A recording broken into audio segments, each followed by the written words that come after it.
Good morning guys, તો સવારની શરૂઆત થઈ ગઈ છે. રિકિન ઉઠી ગયો છે, ઉઠીને પાછો સુવાની તૈયારી કરે છે. નાને કહે છે કે ફોન બંધ કરી દો. કશે જવાના છે, ખબર કાં જવાના છે? નાનુના ઘરે આવવાનો છે. તો આવવાનો છે નાનુટા. ઓ માં, નાનુટા જવા તૈયાર થઈ ગયા. કીધું ને એટલે તો ભાઈ તૈયાર રેડી થઈ ગયો રિકિન. હવે હમણાં ઉઠીને જાય છે. તો ગાઈસ, તમે પછી જોયું કે મારાથી છે ને થોડું ફોનમાં બોલાઈ ગયું કે નાનીના ઘરે કે શું બોલી મને યાદ પણ નથી. તો રિકિનને એટલું યાદ આવી ગયું ને કે ભાઈ રિકિન એક જ જીદ કરે છે કે નાનુનતા. અરે એટલો રડે કે ભાઈ નાનુનતા જ જવું છે. છેલ્લે મારે છે ને મારા પપ્પાને કોલ કરીને એને મોકલવો પડ્યો રિકિનને મેં કોલ કરીને મોકલી દીધો છે. તો અત્યારે ત્યાં છે.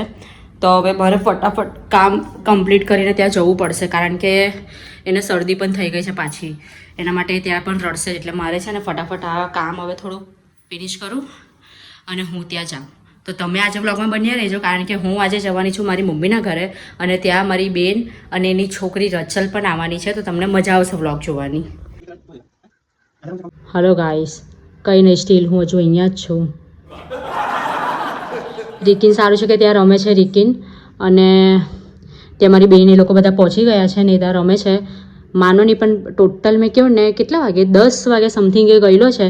અત્યારે 12 સાડા 12 થવાના છે. સારો એવો રહેવો. બાકી મારા વગર રિકિન છે ને વધારે રહેતો જ નથી. પણ સારું છે, એને હેબિટ પડે તો કેવું એને પ્રોબ્લેમ નહીં આવે. મારે ત્યાં મૂકવું હોય તો પણ એ રહી શકે એમ છે. તો કંઈ નહીં, મારા ઘરે તો થોડું કામ ચાલી રહ્યું છે. હું તમને બ્લોગમાં બતાવીશ કે શું કામ ચાલી રહ્યું છે. તો બ્લોગમાં બની રહેજો, એન્ડ સુધી જોજો બ્લોગને. કંઈ નહીં, બતાવો તમને.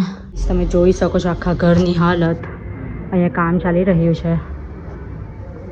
જસ્ટ હું નાઈને બહાર આવી છું. નીચે કામ બધું કમ્પ્લીટ થઈ ગયું છે, સાફ સફાઈ પણ થઈ ગઈ છે. હવે જઈશું રિકિન પાસે.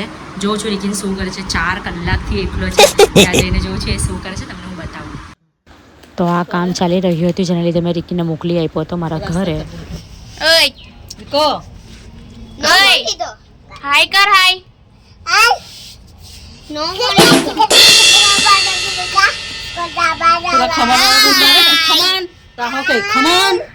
હાય હાય ખમણ બોલ, ખમણ. ચલો નાની ઉપર ખમણ બોલ. ઓય વિકેટ, એક દિવસ તો કૂતરા ચાલો હડ્ડી ઉપર નહીં જવાય. ઉપર જતી જ નથી. અમે નાનીની વાડી થઈ ગયા. અહીંયા મરચા તોડવા એવા છે. બહુ તીખા મરચા છે. આટલા બધા મરચા ઉગ્યા. તો હું જસ્ટ અત્યારે આવી છું ને રિકિન એના માસા સાથે સૂઈ ગયો છે. અમેઝિંગ. એટલે ત્યાં રચલ પણ સૂઈ ગઈ છે ને અમારી બેન આવી ગઈ છે ઘરે. રિકિન જસ્ટ સૂતેલો જ છે હજુ પણ. ને મેં તો હેર ધોઈને આવી છું, તો હજુ ભીના છે, સુકાયા નથી.